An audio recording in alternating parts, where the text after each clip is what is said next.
E eu reencontrei o reino de Deus esses dias aqui. E estou muito motivado. Eu estou com frio na barriga de novo. Estou com vontade de fazer várias loucuras outra vez. Estou me sentindo ótimo com isso. E ontem, na hora que eu estava sentado aqui de frente, vendo o Ribinha pregar, o Espírito Santo falou assim para mim: você não vai pregar amanhã, porque tem um reino muito grande dentro desse cara. E amanhã, quando chegar a sua vez de pregar, você manda ele subir de novo e pregar mais um pouco. E eu quero ensinar uma coisa para você com essa atitude. Se você tem coragem de fazer as loucuras que Deus te pede, Ele é mais louco ainda de confiar cada vez mais o reino dele na sua mão. Aleluia. Vem cá, Ribinha. Eu encontrei o reino de Deus dentro desse cara, gente. E eu estou deixando tudo, até de pregar, para ouvir esse cara. Eu preciso ouvir mais ele. E eu ainda vou gastar dinheiro para ir na casa dele no Maranhão. Se ele não me convidar para ir lá, eu vou lá e eu vou comprar minha passagem. E eu vou pagar minha passagem, porque eu quero estar junto com ele. E eu agradeço porque o Daniel olhou no meu olho e falou assim: mano, presta atenção, eu vou levar um cara que tem que te encontrar. E eu acredito no Daniel. O Daniel é um linkman, ele une o reino, ele não une pessoas. Ribinho, eu quero te dizer uma coisa, cara. Isso que está acontecendo aqui é por causa da sua vida. Essa conferência também é por causa da sua vida. Quem tiver uma revelação de quem você é, pode ver aquilo que flui dentro de você. Judas, quem você diz que eu sou? Você é Jesus, não é? De Nazaré? É. Essa é toda a revelação que você tem sobre mim. E você, Pedro? Cristo. Quem disse isso para você foi o Espírito de Deus. Ribinha, eu sei quem você é no reino de Deus. Você é um dos caras que eu mais respeito nessa nação. E parte do meu trabalho é apresentar você para os meus amigos e para aqueles caras que dão ouvido para mim. Eu quero ser seu servo nisso. E eu reconheço você porque eu tenho uma revelação de quem você é. Mas quem não tem uma revelação de quem você é, você não pode se mostrar para ele. Jesus só transfigurou para Pedro, Tiago e João. Para a multidão ele deu pão. Guarda quem você é, para quem reconhece isso por revelação. Você só precisa fazer isso. O Maranhão não precisa de mais nada. Tudo que Jesus queria no Maranhão era um sedento. E assim como hoje alguém vem para Taubaté para ver o que Jesus está fazendo, eu e muitos homens vamos no Maranhão ver o que Jesus está fazendo através da sua vida. Eu te reconheço como um grande profeta da nossa nação.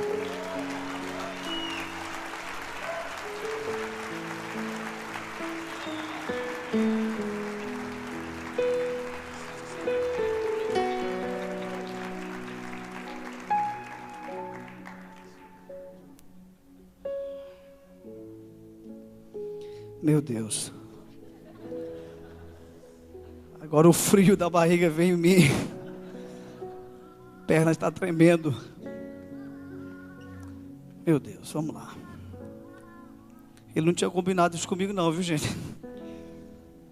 E agora eu lembrei daquele versículo bíblico que diz assim: e agora quem poderá me socorrer? É o versículo que meu filho mais gosta. Eu lembrei dele agora. Vamos lá, pega a sua Bíblia em Ezequiel capítulo 37. Ezequiel capítulo 37.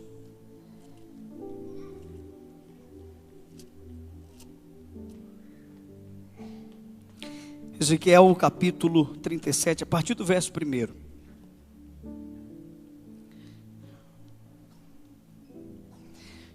Diz assim: veio sobre mim a mão do Senhor, e Ele me levou pelo Espírito do Senhor, e me deixou no meio de um vale que estava cheio de ossos, e me fez andar ao redor deles, e eram muito numerosos na superfície do vale, e estavam sequíssimos. Então me perguntou: filho do homem, acaso poderão reviver estes ossos? Respondi: Senhor Deus, tu o sabes. Disse-me ele: profetiza a estes ossos e dize-lhes: ossos secos, ouvi a palavra do Senhor. Assim diz o Senhor Deus a estes ossos: eis que farei entrar o espírito em vós e vivereis.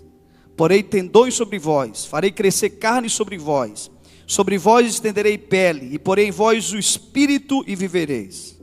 E sabereis que eu sou o Senhor. Então profetizei segundo me for ordenado.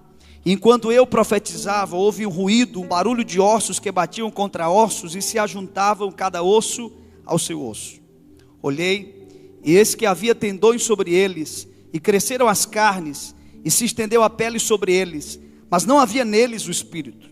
Então ele me disse: profetiza ao espírito, profetiza ao filho do homem, e diz-lhe: assim diz o Senhor Deus: vem dos quatro ventos, ó espírito, e assopra sobre estes mortos, para que vivam. Profetizei como ele me ordenara, e o espírito entrou neles, e viveram, e se puseram em pé um exército sobremodo numeroso. Queridos, eu tenho uma maneira bem singular de olhar esse texto, e é um texto que eu gosto muito, há uma identificação muito forte da minha vida com esse texto. Já cheguei a ficar 6 meses, lendo todos os dias, algumas vezes por dia, só essa passagem. Inclusive eu te sugiro a fazer isso. De vez em quando, escolha uma passagem bíblica, e leia essa passagem muitas vezes, durante um certo tempo. Por quê? Porque a Bíblia é um livro muito mais profundo do que largo. E eu passei 6 meses da minha vida lendo, de forma bem atenta, esse texto. E como é que eu enxergo esse texto? Para mim, Ezequiel é uma figura tipológica da igreja. E por que eu digo isso? Porque Ezequiel era um cara que tinha uma palavra para o vale. E você sabe quem tem uma palavra para a cidade? A igreja. A igreja tem uma palavra para a cidade. Então a igreja é a voz profética dessa geração. Eu entendo que Ezequiel é uma figura da igreja. Assim também como eu entendo que o vale é uma figura da nossa cidade. Então vamos lá, repita isso comigo. Ezequiel é uma figura da igreja. O vale é uma figura da cidade. Então tá, eu preciso que você enxergue tudo que eu vou falar nessa ótica. Eu disse ontem que eu tenho uma mensagem, eu digo a mesma coisa através de muitos textos de maneiras diferentes, mas eu sempre vou dizer a mesma coisa. Eu sempre vou falar que a nossa responsabilidade como igreja é do lado de fora. Em algum momento, se você pedir para eu falar sobre dízimo e oferta, eu vou dar um jeito de no dízimo e oferta dizer que a gente tem que fazer alguma coisa para com a cidade. E a primeira observação que eu quero fazer, antes de pontuar algumas coisas aqui, é a seguinte: Ezequiel falou do vale, ou ele falou para o vale? O que você acha? Ele falou para o vale. Onde eu quero chegar? Pare de falar das coisas ruins do lugar que você vive, e comece a declarar para o lugar que você vive a vontade de Deus. Inclusive, deixa eu te falar uma coisa: você tem que amar o lugar que você vive. Se há uma coisa que um homem de Deus tem que fazer, é amar muito a Deus e amar muito o lugar em que ele está inserido. Porque ninguém pode servir bem um povo sem primeiro amá-lo. Eu amo demais a minha cidade. Pinheiro é uma cidade pequena que tem 3 entradas. E todas as semanas eu viajo. E nos domingos eu volto para a igreja local. E sempre eu estou entrando por uma dessas entradas da cidade.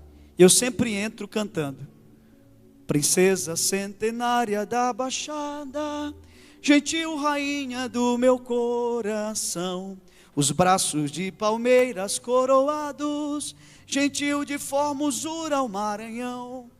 Agora o que eu mais amo é a última estrofe do hino da minha cidade. Diz assim: Pinheiro, a tua fé em Cristo é o teu quinhão sagrado. Meu Deus. Eu amo a minha cidade. E deixa eu te dar um conselho.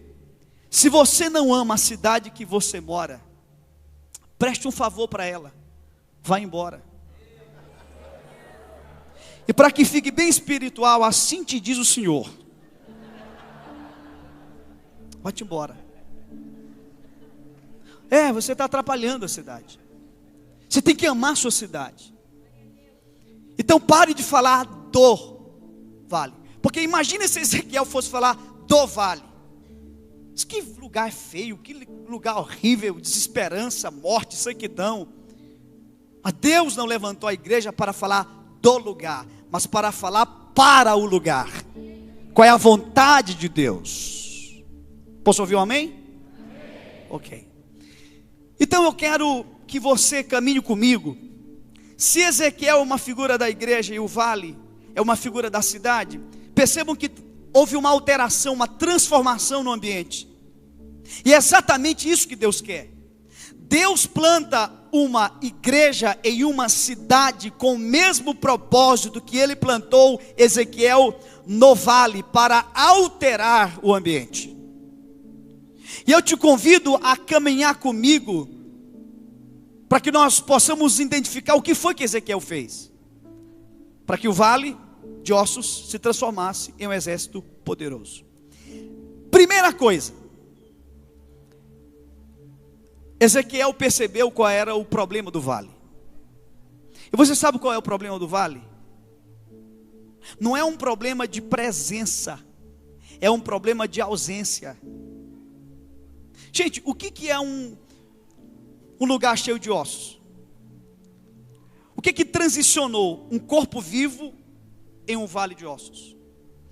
No dia que você morrer, o espírito vai sair de você. E o que hoje é um corpo vivo, com o decorrer do tempo, vai se tornar um amontoado de ossos. Então o que aconteceu com aquele ambiente? A ausência do espírito. E todo problema é um problema de ausência. Você sabe qual é a maior agonia do inferno? O inferno tem densas trevas, diz a Bíblia. O inferno tem o fogo que não se apaga, bichos, vermes e o diabo. Mas eu quero te dizer que a maior agonia do inferno não são essas coisas que eu pontuei. A maior agonia do inferno é a ausência de Deus. Essa é a maior agonia do inferno. E aí eu preciso entender uma coisa. Há muitos anos atrás eu li um livrinho de bolso, e o título do livro é O Sopro do Espírito. Não sei se você já leu esse livro. Um livrinho de uma editora que não é tão conhecida. E nesse livro, o escritor fala de uma brincadeira muito comum no Brasil inteiro, que é soltar pipa. Lá na minha cidade a gente chama de papagaio. Como é que você chama aqui? Pipa ou papagaio? Pipa. Então vou ficar com um termo que comunica melhor para ti. E ele diz que no estado em que ele morava, as crianças, quando iam soltar pipa, e quando não tinha vento, elas tinham uma estratégia. Qual era a estratégia? Um garoto pegava a pipa, esticava a pipa mais ou menos assim uns 15, 20 metros, e dizia para o outro: solta. E quando ele soltava, esse outro garoto saía correndo, e aí o papagaio, a pipa voava, mas à medida que ele cansava, a pipa descia. Mas aí ele é brasileiro, e brasileiro não desiste. Então a mesma situação se repetindo, e aí o garoto solta a pipa, e o outro garoto sai correndo, e aí o papagaio, a pipa voa, mas aí o garoto cansa, e aí a pipa desce. Só que ele conta que ele foi em um estado, e no estado em que ele foi, as crianças também brincavam de pipa, só que eles tinham um diferencial. E é esse diferencial que faz toda que é a grande questão em pauta aqui. Os garotos, quando não tinha vento, eles se reuniam, davam as mãos e começavam a assoviar.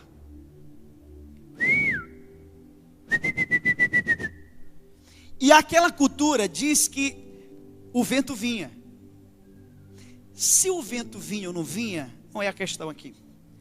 A questão é a atitude das crianças de não soltar a pipa sem vento. O Espírito Santo me diz que você é uma pessoa inteligente. Acertou ou errou? Acertou. E ele me diz que você já está desconfiando que não é de pipa que eu quero falar. Eu quero te dizer que pipa do ministério não sobe sem o vento do Espírito. Eu quero te dizer que tem muita gente soltando pipa, ou melhor, lidando com o ministério como muita gente solta pipa, na força do braço, mas vai chegar uma hora que essa pessoa vai cansar, e junto com o seu cansaço o ministério cai na cabeça dele. Então o que a gente tem que fazer? Tomar a atitude desses garotos, inegociável. Ninguém solta a pipa daqui para frente até que o vento venha. Essa é a atitude, essa é a grande atitude. E aí o nosso maior desafio então não é atrair as pessoas, mas é atrair Deus. Esse é o nosso maior desafio. Até porque, gente, cá entre nós, imagina uma célula, imagina um ministério, imagina um grupo, uma igreja, um lugar cheio de gente vazia, é para matar qualquer um. Então o que nós precisamos é tomar essa atitude, buscar o Espírito e deixar que o Espírito nos conduza. Você sabe quem derrotou Sansão? A resposta mais óbvia é os filisteus, os inimigos. Mas não foram os filisteus que derrotaram Sansão. Diz a Bíblia, e talvez seja um dos textos mais fatídicos das Escrituras: e se levantou Sansão, como das outras vezes, vírgula. Mas agora não sabia Sansão que o Espírito de Deus não estava mais com ele. Então sabe qual é a minha interpretação? Sansão não foi vencido pela presença dos filisteus. Sansão foi vencido pela ausência de Deus. Foi a ausência de Deus que derrotou Sansão. E eu sempre falo isso. Como que vocês imaginam Sansão? Um cara careca ou cabeludo? Cabeludo, beleza.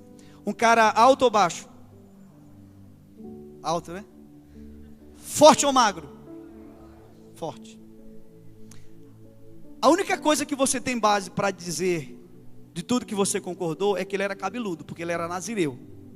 Agora não tem uma passagem na Escritura dizendo que ele era alto e musculoso. A Bíblia diz que ele era o quê? Forte. Diga força. Agora a pergunta é, de quem era a força? Tanto prova que era de Deus, que quando Deus se esvaiu dele, ele ficou frágil. Então por que não imaginar Sansão um homem como eu? Eu não entendi essa risada de vocês. Eu ainda vou fazer um filme, e no meu filme vai ter um momento que alguém vai dizer assim: e com vocês, Sansão, e vai entrar um cara como eu.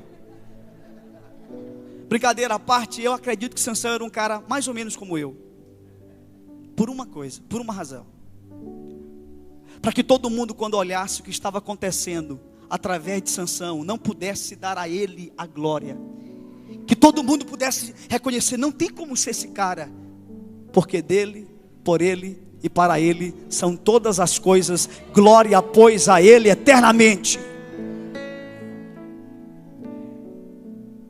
Gente, Sansão foi derrotado pela ausência de Deus.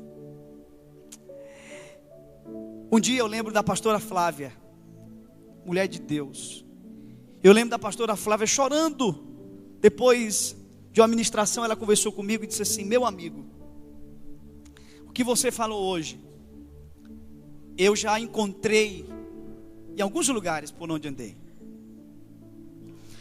Um dia eu estava lendo Gênesis, e o momento em que Isaac está subindo com o pai dele para o sacrifício, com Abraão, a Bíblia diz que Isaac então para e faz uma pergunta, e diz assim: pai, está aqui o cutelo, está aqui a lenha, está aqui o fogo, ou seja, pai, o altar está pronto, o altar está aqui, pai, mas eu tenho uma pergunta, pai, onde está o cordeiro?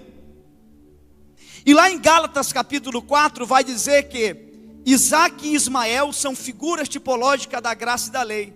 O evangelho e a religião, está lá, Gálatas 4. Então quem é Isaac? Olhe para cá por favor. Quem é Isaac? Isaac representa uma geração que não vai aceitar altares sem cordeiro. Isaac representa uma geração que vai perceber altar sem cordeiro. Está falando para o pastor Leandro, e ele disse: cara, aqui tem uns caras enjoados também.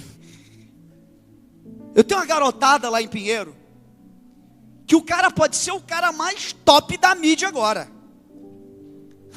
mas se ele for pregar, a garotada diz assim: ó pastor, o cara é fera, mas ó, o cordeiro não está hoje não.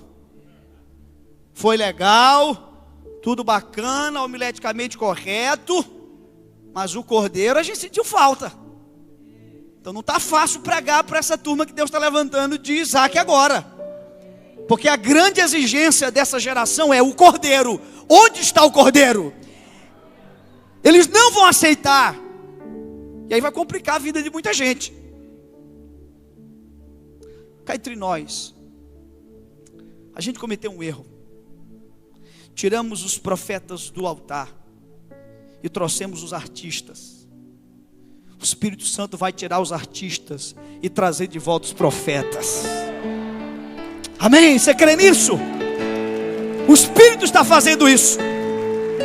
Artistas vão sair. Escreva o que eu estou falando para vocês. Os profetas estão voltando. Louvado seja o nome de Jesus. Segunda coisa importante. E eu acho muito legal esse tópico, porque a primeira coisa que Deus faz no vale, não é com o vale, gente, é com o profeta. E o profeta representa quem mesmo? Fala para mim aí. A igreja. A primeira coisa que Deus vai fazer no vale, não é com o vale, mas é com a mente do profeta.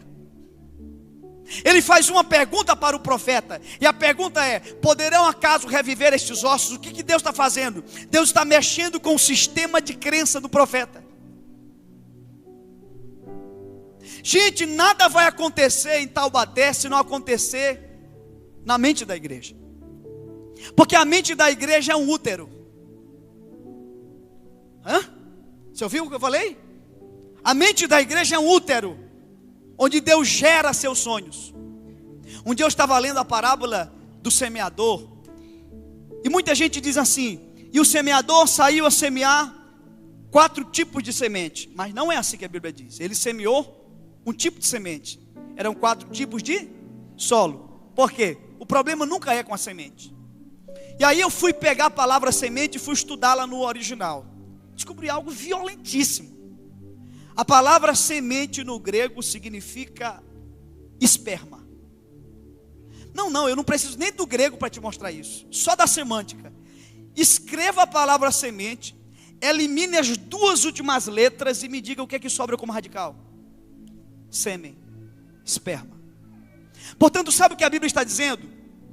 O que um sêmen é para um útero e a semente é para a terra, a palavra é para o coração. Meu Deus, só que aí tem um problema, cara. Um grande problema. Porque assim como o útero pode matar um feto, e a terra pode matar uma semente, um homem pode abortar uma visão. E aí você sabe o que é uma tragédia? Por exemplo, há 2 meses atrás eu ia morrendo, entrando em Imperatriz. viajando, ia pregar em uma igreja lá na cidade de Imperatriz, e eu dormi, pastor. E o meu carro vai para o lado oposto da pista. Eu acordo com o freio da carreta, aquele freio brusco, né, que a carreta faz, o barulho que faz. E como se eu estivesse assim, sonhando, eu abro os olhos e vejo o rosto do carreteiro. E ele freia e faz assim, ó. Olha aqui para mim. 1, 2, 3. 3 segundos, amigo. Eu estava estraçalhado nas ferragens daquele carro. 3 segundos. Eu fico imaginando se eu tivesse morrido. Alguém teria ligado para minha esposa e teria dito assim: Ayla, aconteceu uma tragédia. Ribinha morreu. Eu fiquei imaginando alguém ligando para os meus amigos e dizendo: olha, cara, uma tragédia. Um garoto de 34 anos de idade, deixando 2 filhos, uma esposa, cheio de sonhos, cheio de projetos. E alguém poderia dizer: cara, isso é uma tragédia. Mas me escute, eu quero te dizer que isso não seria uma tragédia. Tragédia não é a morte de um jovem que está vivendo intensamente por um propósito. Talvez tragédia seja a vida longa sem nenhum tipo de relevância. Deixa eu te dizer, tragédia não é a morte, amigo, de um homem. Tragédia é o que morre dentro de um homem enquanto ele vive e está. Isso é uma tragédia, cara.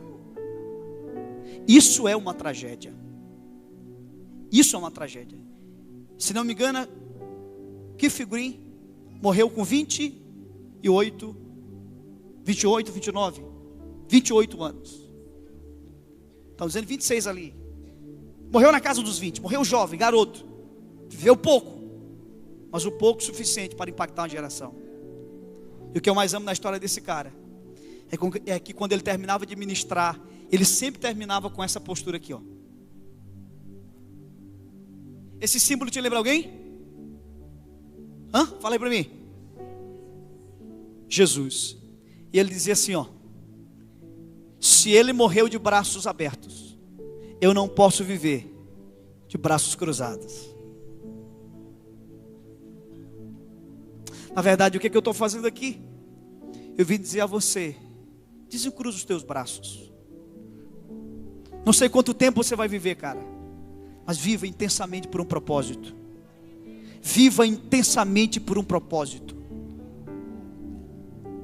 Deus quer fazer algo nas nossas cidades, mas primeiro Deus tem que mudar a nossa mentalidade. E aí Deus tem uma pedagogia muito legal. Eu não conheço uma escola de líderes como a da nossa igreja, com todo respeito. Nós somos deficientes, por exemplo, na consolidação e muitas coisas, mas a nossa escola de líderes, ela é muito violenta. Sabe como é a primeira aula da escola de líderes? A primeira aula, o cara vai para a aula, apostila, caneta, Bíblia, e aí ele chega na aula, tem um micro-ônibus na porta, e aí o líder diz: gente, vamos fazer uma viagem ali rapidinho. Aí todo mundo entra no micro-ônibus, e eles são levados para ver alguns ambientes da cidade, tipo um prostíbulo. Eles entram no prostíbulo, eles conversam com aquelas mulheres. Gente, não sei se você já conversou com uma prostituta. Elas são tristes, e eles conversam com elas. E aí a gente sai de lá e vai para um lugar onde os jovens ficam usando droga, e eles ficam ali observando aquilo. E a gente vai para um lixão.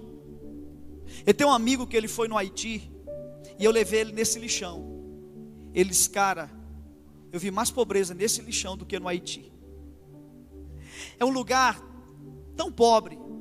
Uma vez o pastor da nossa igreja, ele ficou o dia inteiro chorando, porque ele foi lá, e ele viu uma criança folheando uma revista. E quando a criança olhava uma foto de uma comida, a criança abria a boca e fazia assim, ó. Criança de 4, 5 anos de idade. E aí a gente leva as pessoas, pastor, para olhar esses ambientes. E aí a gente traz eles para a sala de aula. E o professor faz uma pergunta e coloca ela em caixa alta no quadro: poderão acaso reviver estes ossos? Boa noite, que Deus abençoe vocês e até a próxima aula. Cara, ninguém dorme. Eles ficam doidos. Sabe por quê? Porque Deus tem uma pedagogia. O que Deus faz? Você percebeu que primeiro Deus usou o vale para mudar o profeta. Depois Deus usa o profeta para mudar o vale. O que Deus está fazendo? O que a gente quer com essa escola de líderes? A gente quer usar a cidade para mudar a igreja. E depois a gente usa a igreja para mudar a cidade.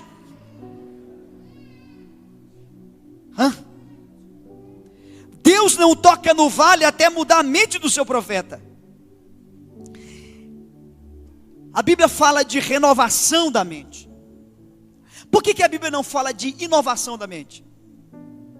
Até porque inovação é a palavra mais bonita, mais contemporânea, mais contextualizada. Mas por que a Bíblia fala de ré? Inclusive ré é um prefixo muito comum na Bíblia, já observou? Restituir, restaurar,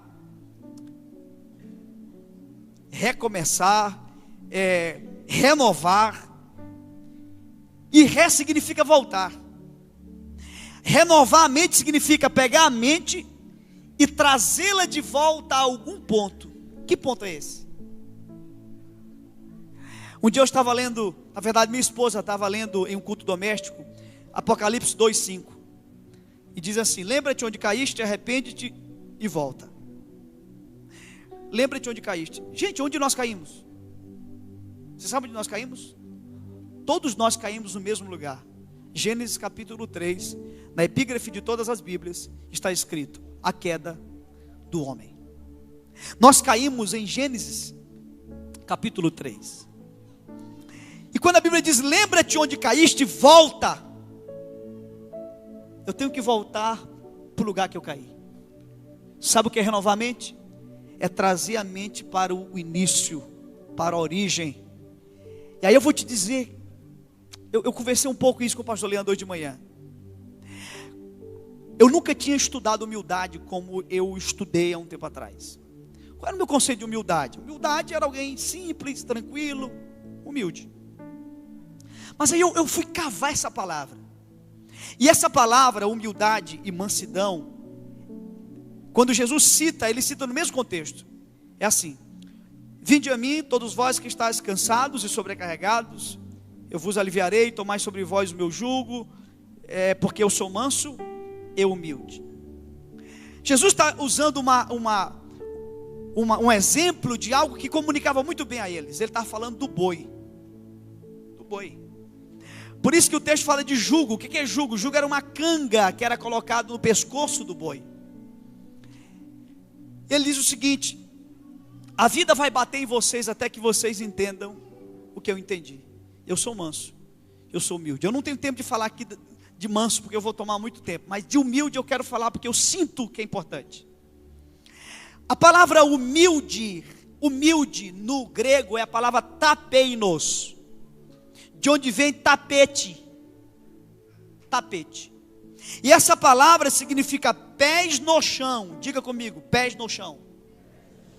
No latim, a palavra humildes é humus, terra, e ildes, ide, pés. Tem o mesmo sentido: pés na terra, pés no chão. Mas o que tornou interessante minha pesquisa foi o seguinte: eu descobri que a palavra humilde não era uma palavra literal, era uma palavra coloquial. Ou seja, quando alguém diz assim: fulano entrou pelo cano, essa expressão é literal? Ele é o quê? Coloquial. Ah, o fulano bateu as botas. O que é bater a bota? Morreu. Essa expressão é coloquial. Eu confesso que eu não sabia disso, mas eu descobri que a palavra humilde era uma palavra coloquial. O que significava humilde? Era o seguinte: o cara, quando ele começava a trabalhar na agricultura, ele começava descalço. Era pobre, ele começava descalço, pé no chão. Mas aí ele começava a prosperar, ele comprava um boi, comprava uma carroça. E aí as pessoas diziam para ele: ó, fulano, Humildade, hein? Então a palavra humildade, assim como bater as botas significa morrer, assim como entrar pelo cano significa se dar mal, a palavra humilde significava lembra a tua origem. Uau! Lembra a tua origem. Lembra a tua origem. Quando Jesus diz assim, eu sou humilde, sabe o que ele está dizendo? A diferença entre eu e vocês é que eu sei a minha origem. Meu filho, pode me ajudar aqui? Vem cá, por gentileza. Suba aqui comigo, por gentileza. A Bíblia diz, existem duas palavras no hebraico na criação. A palavra criou, que é a palavra bara. Bara. Fica tranquilo, não é aquilo que eu vou fazer não. Ô Zé, se tu estiver assistindo em algum lugar, Zé, fica tranquilo, não é isso. Foi mal. Desculpa, gente, vocês não estão entendendo o que está acontecendo, eles estão entendendo. A palavra criou é a palavra bara. Significa criar do nada. Passou a existir. E aí Deus criou os luminários, os vegetais, os animais e criou o homem. Ele criou o homem. Pode dar terra, te deitei no chão por gentileza. Vai entrar no ministério de teatro agora da igreja. E aí Deus criou o homem. Por favor, isso é muito importante. Deus criou o homem. Só que tem um elemento aí que vai diferenciar tudo. Diz a Bíblia que Deus não só criou o homem, Deus formou o homem à sua imagem. E aí essa palavra não é mais bara, é a palavra asa, que significa criar de uma substância que sempre existiu. Na verdade a palavra asa significa a partícula de Deus. Deus colocou a partícula dele dentro do homem. Só que aí acontece algo extraordinário. Quando Deus faz isso, pela primeira vez um homem vai colocar os pés no chão. O que é humilde mesmo, gente? Pés no chão. Quando Jesus diz eu sou humilde, Ele está dizendo vamos todo mundo para o Éden. De volta ao Éden. Obrigado, cara. Vamos para o Éden todo mundo? Vamos para o Éden todo mundo? Vamos lá! A primeira vez que o homem coloca os seus pés no chão foi para dizer: a nossa origem é uma origem de governo. Só que se isso não acontecer na mente da igreja, não pode acontecer nas ruas de nossa cidade. Isso não aconteceu no vale sem que antes tivesse acontecido na mente do profeta. Algumas realidades só serão realidades fora de nós, depois que forem realidades dentro de nós. Deus vai fazer algo aqui sobrenatural aqui hoje. Eu estou sentindo. Deus vai emprestar os olhos dele para nós hoje. E nós vamos ver as nossas cidades como Deus vê. Agora tem um problema. Há 2000 anos atrás, Jesus Cristo disse que a seara está o que, gente? Pronta, madura. Diga comigo, seara madura. Agora o problema é, a seara está madura, mas os ceifeiros estão verdes. A seara está madura. E está madura, não é agora não, cara, 2000 anos atrás. Mas e aí, o que fazer? Uma seara madura e ceifeiros verdes. Você sabia que o maior inimigo do cristianismo não é o anticristianismo, é o subcristianismo? Veja Paulo, veja as cartas que Paulo escreveu. Em Filipenses, Paulo vai chamar alguns de inimigos da cruz. Quem nós chamaríamos de inimigos da cruz? Eu não vou nem citar aqui. Mas sabe quem que Paulo chama de inimigo da cruz? Diz lá o texto: alguns há entre nós dos quais repetidas vezes eu vos disse, agora vos digo de novo, chorando, que são inimigos da cruz de Cristo. O seu Deus é o seu ventre, porque eles só pensam nas coisas terrenas. Cara, quem Paulo chamou de inimigo da cruz, não são os caras que estão lá fora, são os caras que estão aqui dentro e que não pensam no reino. O que Paulo está dizendo é que os inimigos da cruz não é o anticristianismo, é o subcristianismo. É gente mais ou menos. O mais ou menos, ele é mais prejudicial ao reino. E aí, a terceira atitude de Ezequiel. Ezequiel, ele viveu 2 momentos naquele vale. Primeiro momento é o momento em que ele sai andando no vale. E ele anda por conta própria. Até que ele para. E ele começa a ouvir Deus. E aí ele começa a fazer tudo aquilo que Deus dirige para ele. Você sabe qual é a igreja profética para a cidade? Não é a igreja que se move de acordo com a sua vontade. É uma igreja que escuta a voz do Espírito. Até porque, o que foi que mudou o vale? O que Ezequiel ouviu de Deus. Simples, não é? O que vai mudar as nossas cidades? O que a igreja ouviu do Espírito. É isso que vai mudar.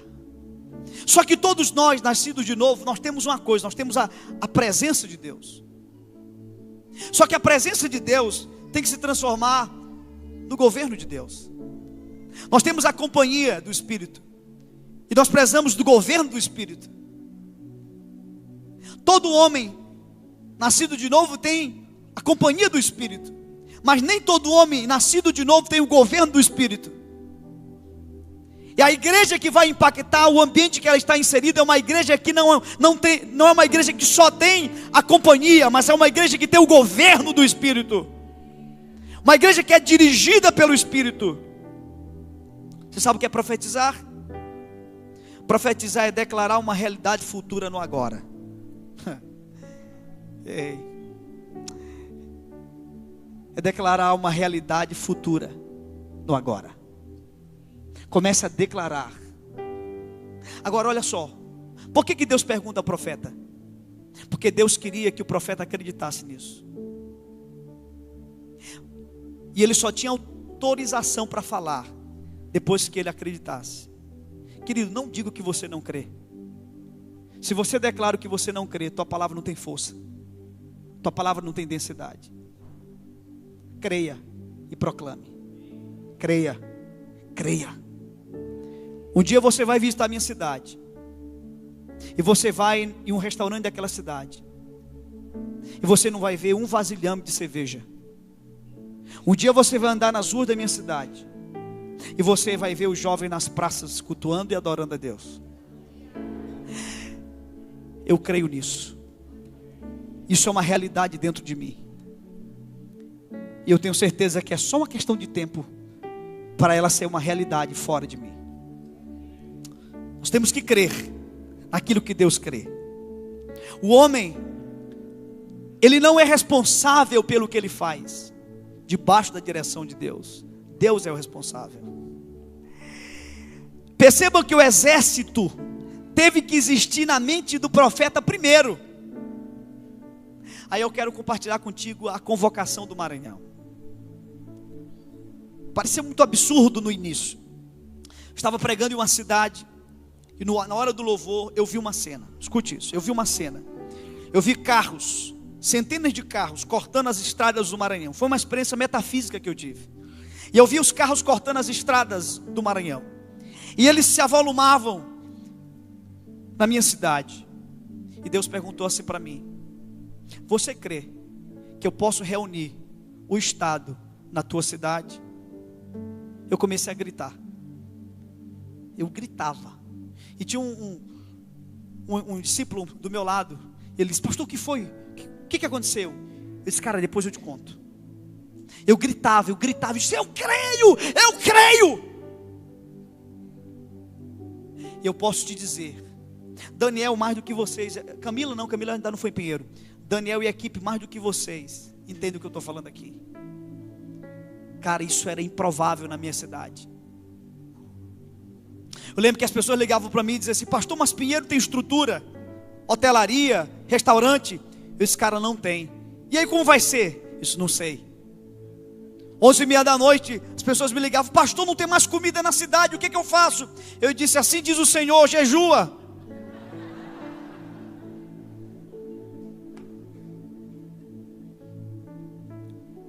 E aí eu posso te dizer algo com muita firmeza: Deus não trabalha com lugares escolhidos.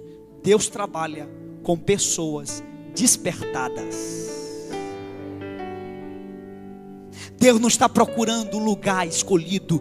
Deus está procurando gente despertada, gente que crê no que Ele crê. Porque quando Deus encontra um homem na terra, que acredita na terra, no que Deus acredita no céu, nasce uma visão, nasce um ministério. Nós como igreja precisamos crer naquilo que Ele crê. Deus crê que um drogado pode ser restaurado. O que você acha? Deus crê que uma prostituta pode ter sua vida restaurada. Deus crê que um casamento desfacelado pode ser recomposto. Não. A questão não é se Deus crê. A questão é se nós cremos, porque Ele crê. E quando Deus encontra um homem na terra, que acredita na terra, no que ele acredita no céu, nasce uma visão.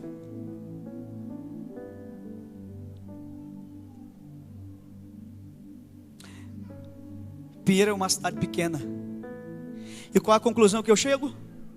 Escute: um Deus grande pode fazer grandes coisas em lugares pequenos. Tem gente que pensa que um Deus grande faz grandes coisas, mas em lugares grandes. Tem gente que pensa que um Deus grande não pode fazer grandes coisas em lugares pequenos. Mas eu quero te dizer que Deus é grande a despeito do lugar. E eu cheguei a outra conclusão: que um Deus grande faz grandes coisas em lugares pequenos, através de homens pequenos. Foi outra conclusão que eu cheguei. Até porque quem tem que ser grande, cara, é Ele. Ele é o grande da equação. Eu só tenho que ser obediente. Deus não está procurando homens grandes. Deus está procurando homens obedientes. Obedeça. Não inventa a roda. Só obedece. Só obedece. Estou encerrando essa palavra. Quarto, o princípio de cooperação. Gente, desculpa, se isso aqui é uma heresia, eu vou até diante de Deus e defendo ela. Ficou tenso agora. O princípio da cooperação, eu creio muito nele. Você concorda comigo que Ezequiel não poderia mudar aquele vale sem o Espírito Santo? Você acha que Ezequiel poderia mudar aquele vale sem o Espírito? Então você está concordando comigo que Ezequiel precisava do Espírito para mudar aquele vale, ok? Mas o que você acha? O Espírito poderia mudar aquele vale sem Ezequiel? Ezequiel é uma figura de quem, gente? Pense assim, durante toda a minha palavra. Eu quero te dizer que a igreja não pode mudar Taubaté e o Brasil sem o Espírito Santo. Mas eu quero te dizer que o Espírito Santo não pode mudar o Brasil sem a igreja. Santo Agostinho dizia, ainda bem que foi Santo Agostinho, aí você vai acreditar. Foi Santo Agostinho. Daqui para frente eu vou dizer as coisas, vou dizer, ó, assim disse Lutero. John Wesley falou. Santo Agostinho dizia: sem Deus nós não conseguiremos, mas sem nós Ele não irá. Perguntaram uma vez para John Wesley: qual é o maior segredo da obra? Ele disse: o obreiro. E qual é o maior entrave da obra? Ele disse: obreiro. A minha heresia é a seguinte: a velocidade da obra não depende de Deus. Pastor, que é isso, pastor? Dizer que a velocidade da obra depende de Deus é anular aquele texto. A vontade de Deus é que todos sejam salvos e cheguem ao pleno conhecimento da verdade. Eu não creio que a igreja está avançando em Taubaté mais do que acolá, porque Deus ama aqui mais do que acolá. Não, eu creio que a obra de Deus avança mais em um lugar do que outro, porque existem pessoas naquele lugar que estão respondendo àquilo que Deus quer fazer. Eu não creio que Deus ama Seul mais do que o Brasil, que Deus ama a Coreia do Sul mais do que o Brasil. Eu estive na Coreia do Sul. Meu Deus, o que é aquilo ali? Aquilo é a manifestação do que eu estou pregando aqui. Agora não vem dizer para mim que Deus ama mais eles do que nós. Agora teve um doido lá, há quase 60 anos atrás, um homem de 1,5 metro chamado Paul Yang-Shu, que decidiu crer no que Deus acreditava. E aí aconteceu lá. Mas não porque Deus ama lá mais do que cá. Olha, Deus já deixou de fazer o que Ele queria ter feito na terra, porque não houve cooperador. Ih, pastor, começou a heresia. Não, te acalma. Ezequiel 22:30, o que é que diz lá? Busquei dentre eles um homem que estivesse diante de mim, a favor dessa terra, para que eu não os destruísse. Ok? Certo? Mas a ninguém achei. E por isso eu derramarei sobre eles a minha indignação. Pelo amor de Deus, gente. O texto é muito claro. Deus não queria derramar aquela ira, mas Deus não achou um cooperador. E se eu te mostrar que Deus já deixou de fazer o que Ele disse que iria fazer, porque houve um cooperador? Deus disse: eu vou destruir Nínive. Gente, foi Deus ou o diabo que falou isso? Você tem certeza que foi Deus? O que Deus fala, Ele cumpre. O que Deus fala, Ele cumpre, gente. Mas Deus destruiu Nínive. E agora? Quem poderá te salvar? Quem poderá te socorrer?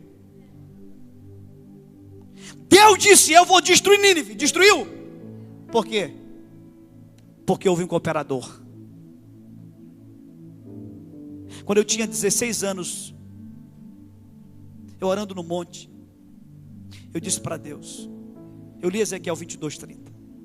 Eu disse: Deus, se o Senhor está procurando um homem, e me encanta essas expressões da Bíblia. Jesus Cristo disse: se alguém é um pronome indefinido. A Bíblia diz que Deus procurou um, e não o. Deus não trabalha com o cara. Um é um artigo indefinido, também. E naquele dia eu disse para Deus: Deus, se o Senhor está procurando um homem, e se serve um garoto de 16 anos, pobre, tímido, mas se serve eu quero te dizer, para de procurar esse cara hoje. Gente, o que eu vou te dizer agora eu não vi e não ouvi, foi só uma impressão. Eu tive a impressão que Deus levantou do trono dele e disse assim: rapaz, se tu é macho, diz de novo. Fala se tu é macho. Duvido. Diz. Eu disse: Deus, eu tenho 1,5 metro, mas eu sou macho. Senhor, se o Senhor está procurando alguém, e se serve eu, para de procurar essa pessoa. Gente, eu tenho, a minha formação é teológica, mas eu fiz um curso técnico. E nesse curso técnico havia uma disciplina que dava noções rasas, mas dava noções do direito. Eu tinha um professor que ele depois virou o presidente da OAB da minha cidade. E esse professor, um dia ele pediu para que a sala de aula se dividisse em grupos e que nós durante uma semana estudássemos um tribunal de júri, com todas as peças que o compõem. Nós estudamos um tribunal de júri, passamos uma semana e no final da semana todo mundo apresentou a sua apresentação, e no final de tudo o professor foi à frente e perguntou assim: Diante de tudo que vocês estudaram, viram, apresentaram, eu pergunto a vocês: qual é a maior autoridade dentro de um tribunal de júri? O que você acha que a gente respondeu? Fala a verdade. Foi um coro, cara. Todo mundo disse a mesma coisa. O juiz, professor. Ele disse, não. A gente foi eliminando por ordem de... O conselho de sentença, ele disse, não. Promotor? Disse, não. O advogado? Ele disse, não. Sobrou quem, gente? O réu. Não, professor, o senhor está falando para nós que a maior autoridade é o réu? Ele disse também não. Então, se não é o juiz, se não é o conselho de sentença, se não é o promotor, se não é o advogado, se não é o réu, quem é? E ele disse assim, a maior autoridade dentro de um tribunal de júri é a lei. E o juiz está também subjugado à lei. Quando um juiz toma uma atitude fora da lei, ele é arbitrário, ele é infrator. Gente, Deus é soberano, e Deus é juiz do universo. Mas sabe por que Deus tem toda a autoridade? Porque a autoridade de uma pessoa está relacionada à sua capacidade de manter sua palavra. Sabe por que Deus tem toda a autoridade? Porque Deus nunca desonrou uma palavra dele. Jesus é o advogado, Satanás é o acusador, estamos na condição de réu, os anjos na condição de conselho. Mas eu quero te dizer que nesse grande tribunal, todos lá estão subjugados à lei, à palavra. Qual é a vontade de Deus? É que todos sejam. Deus é o juiz do universo, ok? Essa é a vontade dele, amém? Mas todos vão ser salvos? Por quê? Porque Deus é fiel, mas Ele não pode ser infiel às leis que Ele criou. Quando Deus faz o homem, o que Ele disse? Tenha Ele domínio. Tenha Ele domínio. Salmo 115, verso 16, o que Deus disse? Os céus são o céu do Senhor, mas a terra, Deus a fez e deu-a aos filhos dos homens. Então Deus deu a terra para quem, gente? Para quem? Para o homem. E quem deu o governo da terra para o diabo? O homem. E aí eu lembro um dia que uma pessoa muito inteligente, e ela não era uma pessoa de igreja, só uma pessoa muito inteligente que não é de igreja, que tem coragem de fazer uma pergunta dessa, porque você já pensou muitas vezes e não teve coragem de perguntar. Pelo menos até hoje ninguém nunca me perguntou isso, só ela. E ela perguntou uma vez para mim assim: pastor, Deus é todo poderoso? Eu disse é. E o diabo é 100% mal? Eu disse é. Ela disse assim: e por que Deus não mata o diabo? Eu disse: minha filha, que ideia boa. Eu disse: você já deu essa ideia para Deus? Porque tanta coisa que talvez Deus nunca pensou nisso. Cara, mas fala a verdade, a ideia não é maravilhosa?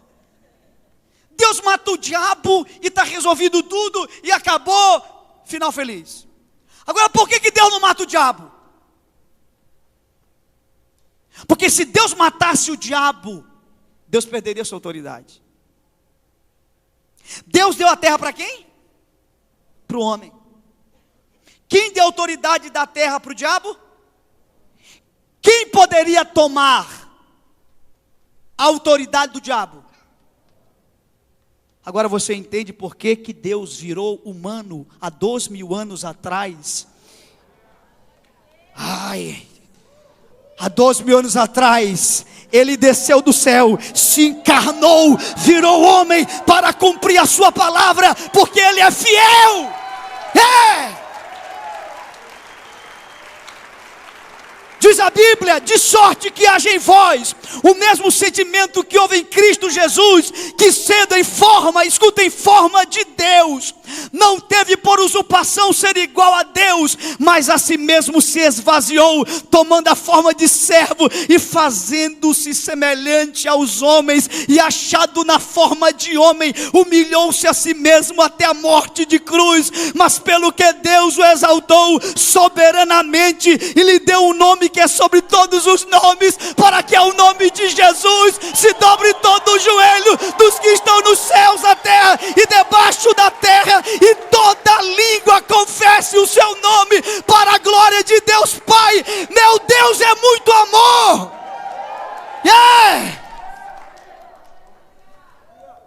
Jesus era humano, Cristo era divino. Jesus Cristo, a fusão da humanidade e da divindade. Sabe por que a Bíblia diz Cristo em vós e não Jesus em vós? Porque Jesus era humano, que deu o corpo dele para que o Cristo fosse legal. Jesus morreu, ressuscitou, mas o Cristo está aqui entre nós, dentro de nós. Amém? Cristo em vós. Por isso que a Bíblia diz: toda a criação está aguardando o que, gente? O que? A revelação. Revelação é ver de novo. Olha o prefixo reaparecendo de novo. Ver de novo, porque há 12 mil anos atrás eles viram Cristo em Jesus, mas eles têm que ver Cristo agora em Leandro, em Ribamar, em Alexandre, em Daniel, em Bruno. Eles têm que ver Cristo em nós. Uau.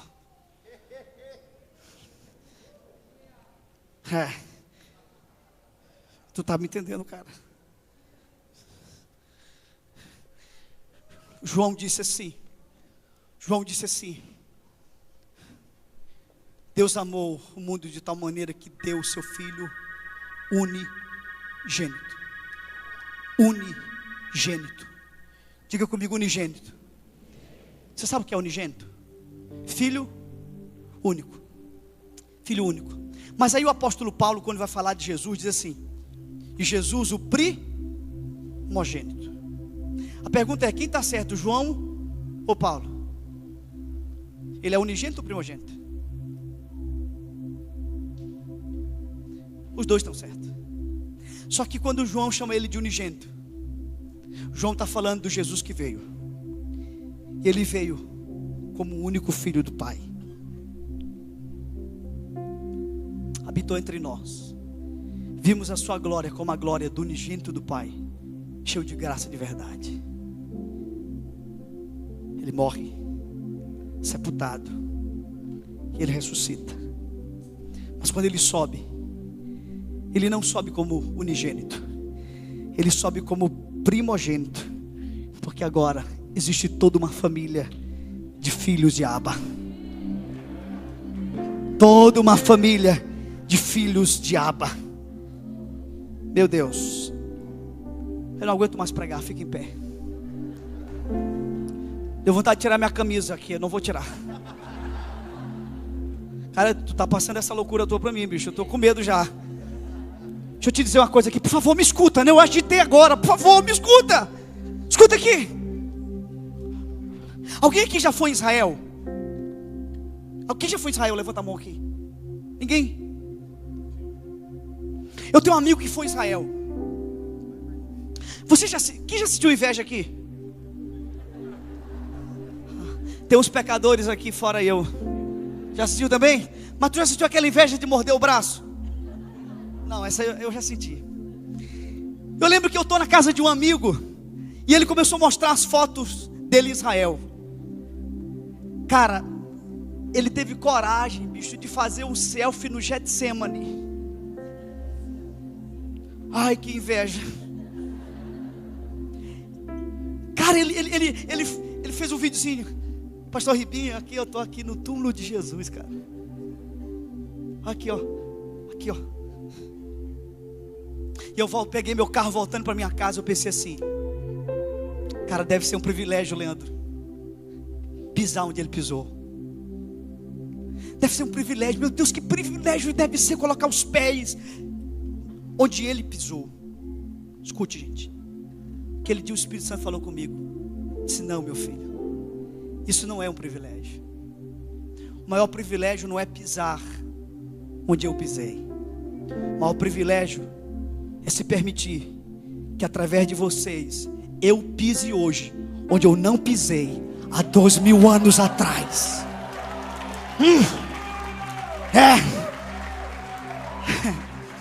Há 2000 anos atrás, quando Jesus veio, Ele esteve em Jerusalém, ok? Ele esteve em Jericó, Ele esteve no Getsemane, Ele esteve no Jordão, mas Ele não esteve em Taubaté, Ele não esteve em Pinheiro, mas agora Cristo em nós está pisando essa terra. Yeah!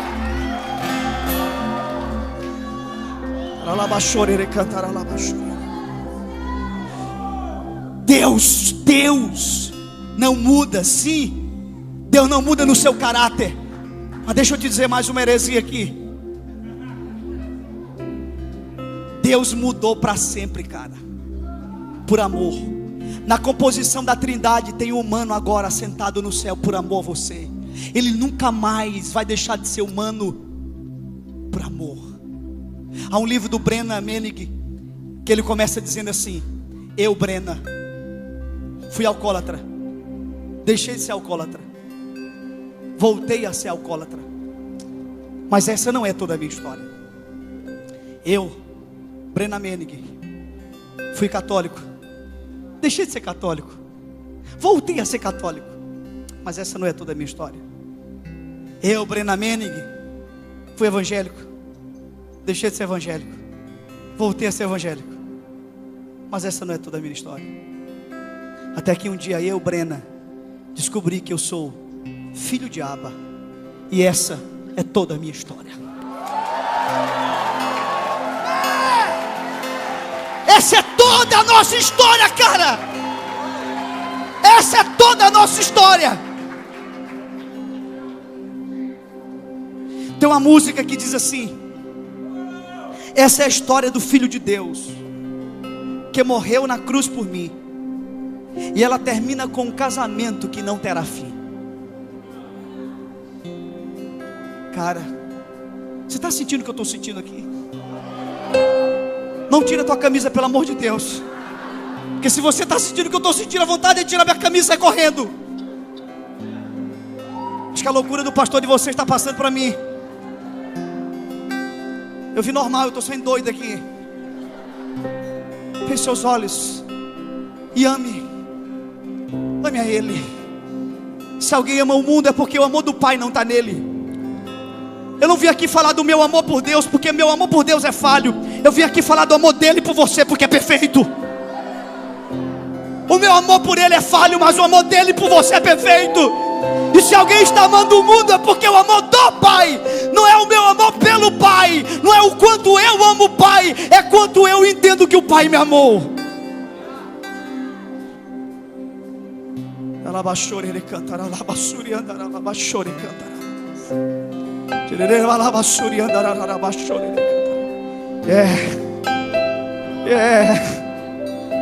Meu Deus.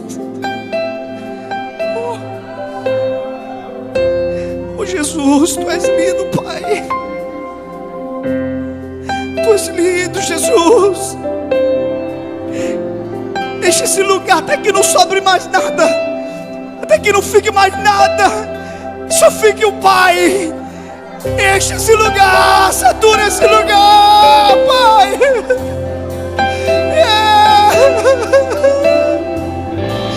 Enche esse lugar, Pai.